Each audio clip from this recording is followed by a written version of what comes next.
Hello students, today we are going to start the next part of the central nervous system, that is the brain. तो हम लोग brain को detail में study करने वाले हैं. Be ready with your copy and the pen. तो central nervous system की जब भी हम बात करते हैं, हमने देखा था कि सेंट्रल नर्वस सिस्टम मतलब nervous system was of 3 types: central nervous system, peripheral nervous system and autonomic nervous system. तो if you talk about the central nervous system, तो central nervous system basically 2 parts involve होता है. One is the brain region and the another one is the spinal cord. ये अगर हम brain कहें and this is spinal cord, so these two parts form the central nervous system of our body. So the brain is actually occupying 98% of the central nervous system. 98% जो central nervous system का that is occupied by brain, and the remaining is the spinal cord, which is a narrow tube which is running throughout our body till the coccyx region तक ये run करता है. Okay, now spinal cord we will discuss in the next video. In this video we will basically deal about the brain. brain की अगर हम बात करें तो सबसे पहले हम वेट ही देखते हैं. वेट का कितना होता है? It is about 1.2 to 1.4 kg. Okay, and it is having near about 100 billion neurons moving through out the brain. Brain में मतलब अराउंड 100 बिलियन न्यूरॉन्स मूव करते रहते हैं. ओके, तो ब्रेन बहुत ही इंपॉर्टेंट सेंटर है हमारे बॉडी का. सारे जो फंक्शंस होते हैं that is controlled by the brain only. Brain is को अगर हम बोले तो brain is actually composed of 2. अगर हम उसका फिगर देखें तो कुछ इस टाइप का हमें दिखता है कि 2 सेरिब्रल हेमिस्फीयर क्या है, वो तो हम खैर डिटेल में देखेंगे अभी. तो अब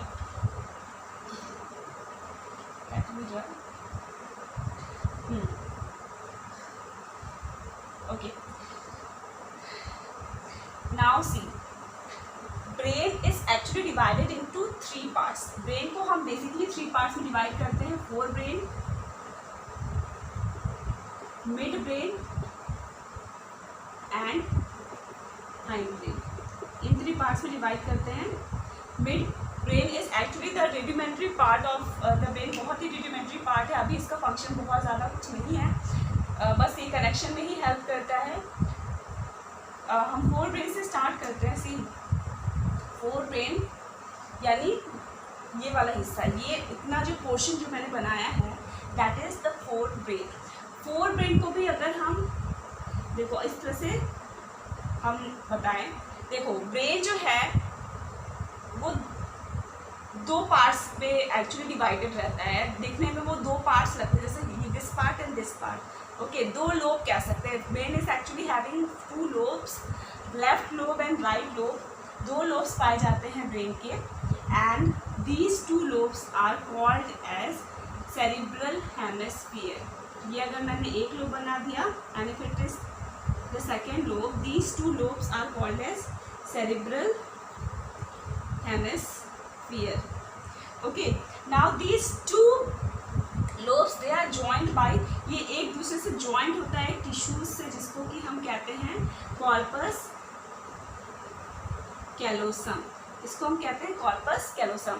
सो ये वाला जो रीजन है ना, ये मैंने एक्चुअली अगर तुम लोग कहो कि ब्रेन को इस तरीके से कट करके अगर हम देखना चाहें तो इस तरह से दिखेगा. This particular region is the corpus callosum, जो कि दोनों सेंट्रल हेमिस्फीयर को सेरिब्रल हेमिस्फीयर को ज्वाइन करने में हेल्प करता है. नाउ अगर हम ऊपर से स्ट्रक्चर देखें ना, तो there are various different depressions present in the over the roof of the hemisphere. इस रूफ को एक्चुअली हम बोलते हैं क्या? पैलेट. ओके, ये किस टाइप से ग्रुप्स है? जैसे मैंने बोला, इस तरह से अगर पेपर को हम इस तरह से फोल्ड कर रहे हैं ना, इस टाइप से कुछ ग्रुप्स पाए जाते हैं. जो डिप्रेशन है, this depression is called as sulcus. Okay, जो उभार हो रहा है, जो ऊपर की तरफ इमर्जेंस है, that is called as gyri. Okay, तो जो नीचे वाला डिप्रेशन है that is called as sulcus, जो ऊपर वाला इमर्जेंस है that is called as gyri. And जो लार्जेस्ट, जो सबसे ज़्यादा सल्साइड यानी जो सबसे ज़्यादा डिप्रेशन है that is called as fissure. Okay, तो इन तीनों टर्म में कंफ्यूज नहीं होना है. गायरी क्या होता है, सल्साइड क्या होता है, फिशर क्या होता है. नाउ सी, ये जो फिशर है ना, this actually divides the forebrain into 4 lobes. ये फोरब्रेन को 4 लोब्स में डिवाइड करता है। मैं इसको मिटा दे रही हूँ। It actually divides the forebrain into 4 lobes, the forebrain into 4 lobes, which is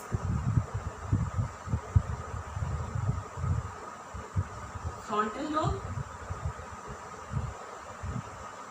temporal lobe, occipital lobe and parietal lobe. तो ये 4 लोब है, तुम लोगों ने नाम भी सुना होगा, frontal lobe, parietal lobe, temporal lobe and occipital lobe.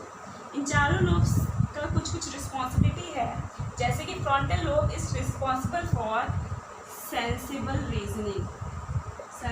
Reasoning, intelligence, okay,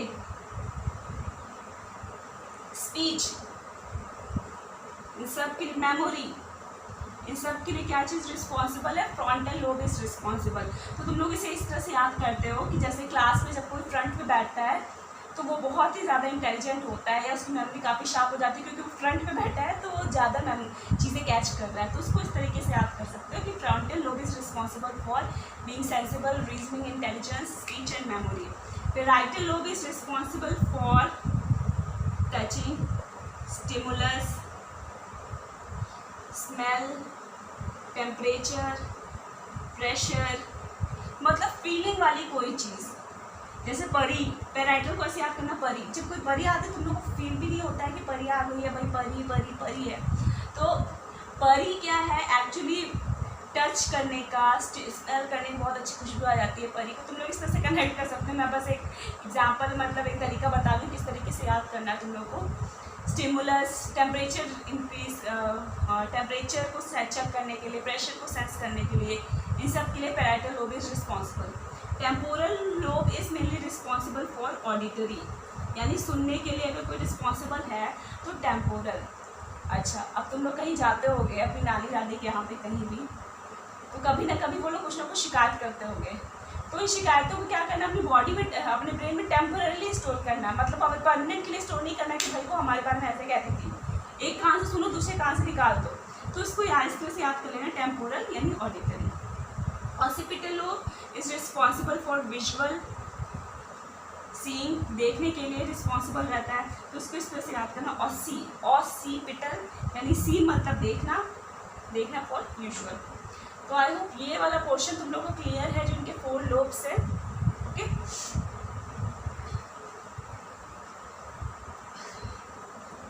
अब हम इसकी डिटेल स्ट्रक्चर पे जाते थे। अब तो ये बेसिक ओवरव्यू था।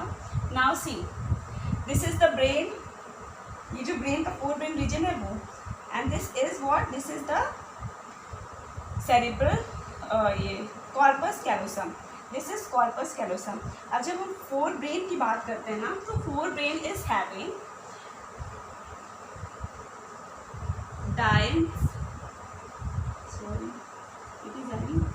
डायनसेफेलॉन। अब ये डायनसेफेलॉन क्या है? सी, थैलमस, हाइपोथैलमस एंड एपिथैलमस, इन तीनों को ही हम बोलते हैं डायनसेफेलॉन, जो कि कॉर्पस कैलोसम के नीचे पाया जाता है। ये भी 4 ब्रेन का ही पार्ट है, but it is located below the corpus callosum, corpus callosum के बिलो पाया जाता है। थैलमस का, इन सब का फंक्शंस बहुत ही ज़्यादा इंपॉर्टेंट है। थैलमस की अगर हम फंक्शन की बात करें ना, तो थैलमस का क्या फंक्शन है, मैं तुम लोगों को बताया भी था कि तुम लोग इस तरह से इमेजिन करो कि स्कूल में जैसे रिसेप्शनिस्ट होता है, तो बाहर से कोई भी आता है तो सबसे पहले रिसेप्शन पे जाके पूछता है कि भाई हमें किसी टीचर से काम है, या हमें प्रिंसिपल सर से काम है, या हमें लाइब्रेरियन से काम है, या स्पोर्ट्स टीचर से काम है। तो फिर रिसेप्शनिस्ट जो होते हैं उस कंसर्न पर्सन को उस रिस्पेक्टिव जगह पे भेज देते हैं। सेम काम थैलमस का रहता है। इसके पास इतने सारे न्यूरॉन्स आते हैं ना, इतने सारे न्यूरॉन्स आते हैं, तो जो न्यूरॉन्स को जिस जगह की रिक्वायर्ड है, सपोज एक विजुअल के लिए कोई न्यूरॉन्स आ रहा है कि भाई कुछ देखने के लिए कोई न्यूरॉन्स आ रहा है, तो thalamus will send it to the occipital lobe, ये ऑसिपिटल लोब में भेज देगा। ऑडिटरी सिग्नल्स आ रहे हैं तो उसको टेम्पोरल लोब में भेज देगा, क्योंकि सुनाई देने का काम तो टेम्पोरल लोब में ही प्रेजेंट है ना, तो वो उसको टेम्पोरल लोब में भेज देगा। तो थैलेमस का मेनली लोग कह सकते हो रिले इंफॉर्मेशन करने में ये हेल्प करता है। Now coming on to hypothalamus. Hypothalamus का क्या फंक्शन है? सी एक तो है टेम्परेचर मेंटेन करना। टेम्परेचर मेंटेन करना मतलब कैसे? देखो, जब हम सब लोग को पता है कि हमारी नॉर्मल बॉडी टेम्परेचर कितना 37-38 डिग्री सेल्सियस, मतलब 37 degree Celsius 38 degree Celsius, this is the normal body temperature. अब फीवर के टाइम पे क्या होता है, तुम लोग को पता है कि हम लोग को एकदम ठंड लगने लग जाती है, हम बहुत सारे कपड़े पहनना चाहते हैं, खुद को कवर करके रखना चाहते हैं। वो एक्चुअली क्यों होता है कि जो हाइपोथैलेमस वाला रीजन है उसने बॉडी के टेम्परेचर को क्या कर दिया है, बॉडी के टेम्परेचर को सेट कर दिया है 37.5 पे या 38 पे, इतने टेम्परेचर पे सेट कर दिया है। अब जो हमारी बॉडी जो है उसने सेट तो किया इस टेम्परेचर पे, लेकिन अभी टेम्परेचर है कितना 37 ही है, तो उसको उस कम टेम्परेचर पे क्या ठंड लगने लग जाती है। बात समझ में आ रही है? हाइपोथैलेमस ने क्या किया, हमारे बॉडी टेम्परेचर को कहा कि भाई तुम्हें पहले से 37 में नॉर्मल लगता था, अब तुमको 37.5 या 38 में नॉर्मल लगेगा। तो भाई जब इस टेम्परेचर से कम टेम्परेचर होगा तो obviously we will feel cold. तो ये जो कोल्ड फीलिंग है that is due to hypothalamus. Okay, ये this is hypothalamus and thalamus के बिलो क्या है, हाइपो। हाइपोथैलेमस, हाइपो मतलब खुद ही होता है बिलो, ठीक है। तो हाइपोथैलेमस यानी थैलेमस के बिलो। अब इपीथैलेमस की अगर हम बात करें तो इपीथैलेमस क्या है, इपीथैलेमस को हम बोलते हैं pineal gland also. Pineal gland बहुत छोटा सा ग्लैंड है and this gland is responsible for secretion of melatonin. ये मेलाटोनिन के सिक्रेशन में हेल्प करता है। ओके, नाउ देखो, ये कॉर्पस कैलोसम के या कह सकते हो थैलेमस, इपीथैलेमस के सराउंडिंग में बहुत सारे इस तरीके से ना न्यूक्लियाई पाए जाते हैं and this nuclei forms the limbic system of our body. ये लिम्बिक सिस्टम फॉर्म करता है, ऑफ आवर बॉडी नहीं, ऑफ आवर ब्रेन। तो ये लिम्बिक सिस्टम में क्या होता है, actually it is having amygdala,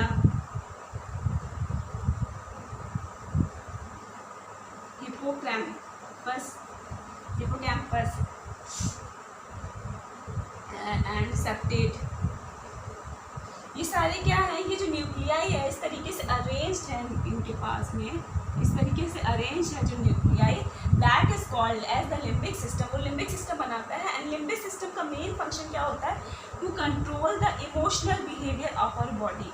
emotional behaviour, ऐसे बिहेवियर जिसको हम खुद से कंट्रोल नहीं कर सकते, जैसे कई बार रोना आ रहा तो हम रो देते हैं, हम उसको कंट्रोल नहीं कर रहे हैं।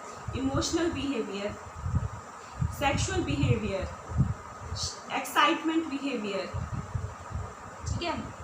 तो इस सारे बिहेवियर को कौन कंट्रोल करता है, लिम्बिक सिस्टम, जिसमें एमिगडाला आ जाता है, हिप्पोकैम्पस। हिप्पोकैम्पस का एक और फंक्शन है, it converts short term memory into long term memory. Short term memory को लॉन्ग टर्म मेमोरी में ये कन्वर्ट करता है। ओके, तो ये हमें पता होना चाहिए कि जो लिम्बिक सिस्टम है that is responsible for the emotional behaviour.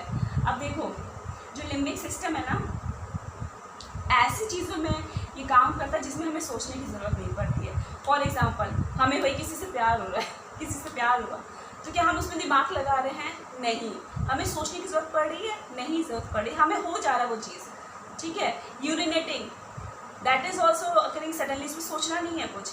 लेकिन अगर मैंने तुम लोग से पूछा क्वेश्चन कि भाई तुम्हारा कोई बॉयफ्रेंड है या गर्लफ्रेंड है, तो तुम लोग क्या सडनली मुझे रिप्लाई कर दोगे? नहीं, तुम लोग माइंड में सोचोगे कि यार मैम पूछ रही हैं, मैम को बता दिया अगर तो मैम मेरे पापा को बता ना दें, तो इस तरह से तुम लोग सोचोगे, या फिर मैम से बता देना चाहिए, मैम फ्रेंडली हैं।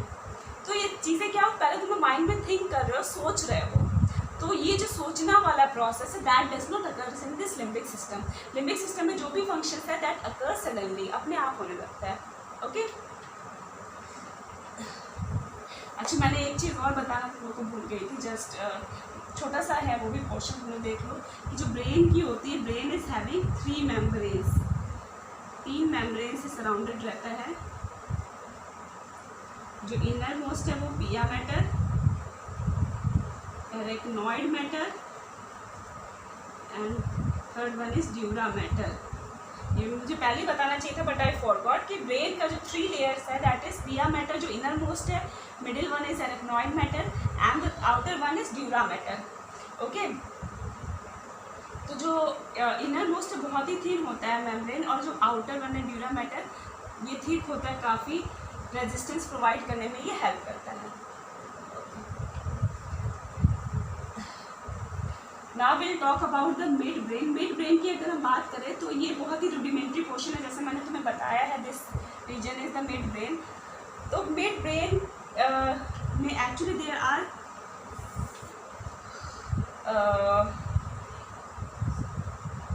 Are four lobes present. अगर 4 लोब्स बोलते हैं, 2 सुपीरियर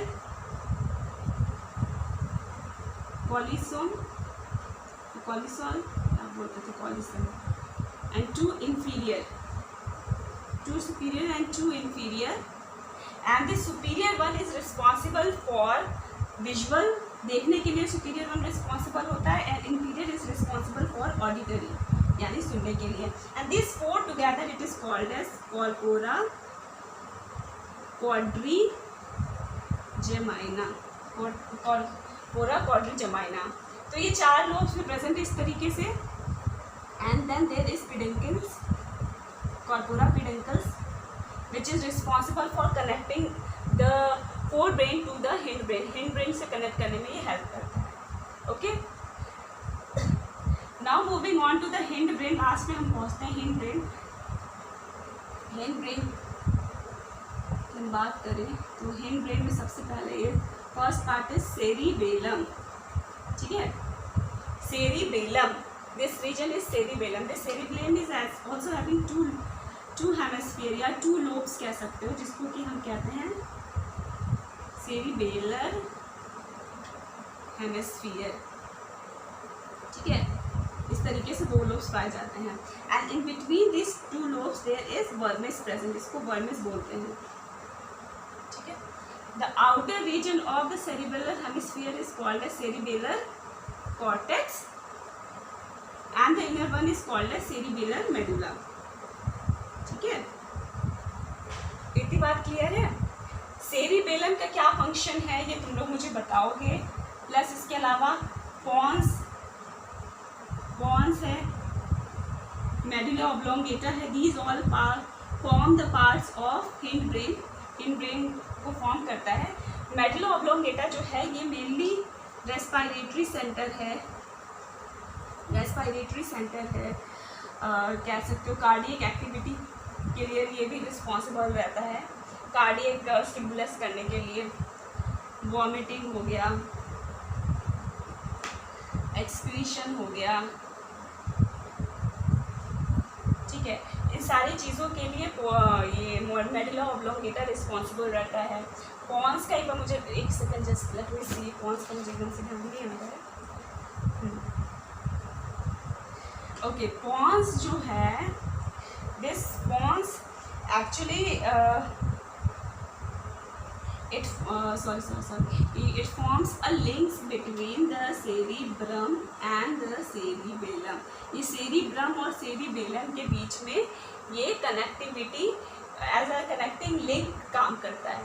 ओके, तो ये अपने को चीज़ें ये सारी पता होनी चाहिए कि थैलमस का क्या फंक्शन है, हाइपोथैलमस का क्या फंक्शन है, क्योंकि इससे नीट एग्जाम में बहुत बार क्वेश्चन आता है कि मेडुला ऑब्लोंगेटा का क्या फंक्शन है, तो कई बार हमें कंफ्यूजन होने लगता है। तो respiratory centre, cardiac activity, vomiting, excretion, ये सारे फंक्शंस हैं मेडुला ऑब्लोंगेटा के। पॉन्स क्या करता है, कनेक्टिंग लिंक काम करता है between cerebrum and cerebellum. Thalamus reflex action की तरह, रिले रिएक्शन की तरह काम करता है। हाइपोथैलमस, अच्छा हाइपोथैलमस की एक और चीज़ मैं तुम लोगों को नहीं बताई है, हाइपोथैलमस से कनेक्टेड रहता है पिट्यूटरी ग्लैंड। तुम लोगों को पता होना चाहिए, और पता नहीं है तो बहुत ही सोचने वाली बात है, क्योंकि पिट्यूटरी ग्लैंड जो है this is very very important gland normal functions के लिए, बहुत ही ज़्यादा यूज़फुल रहता है। और पिट्यूटरी ग्लैंड में भी 2 लोब्स पाए जाते हैं, एक होता है anterior pituitary and another is posterior pituitary. तो पोस्टीरियर पिट्यूटरी जो है ये ऑक्सीटोसिन, वैसोप्रोसिन, ये सब सिक्रेशन के लिए सिग्नल देता है। And anterior pituitary it send the signal for follicular stimulating hormone, thyroid hormone, ठीक है, ल्यूटिनाइजिंग हार्मोन। मतलब ये जो पिट्यूटरी ग्लैंड हाइपोथैलेमस से जो अटैच्ड है, this mainly sends the signal for secretion of the various hormones, hormonal secretion के लिए हेल्प करता है। So guys this is all about the brain. इसमें कुछ भी अगर तुम लोग को डाउट है तो तुम लोग मुझे मैसेज करना। In the next video we will be discussing about the spinal cord. Okay, thank you.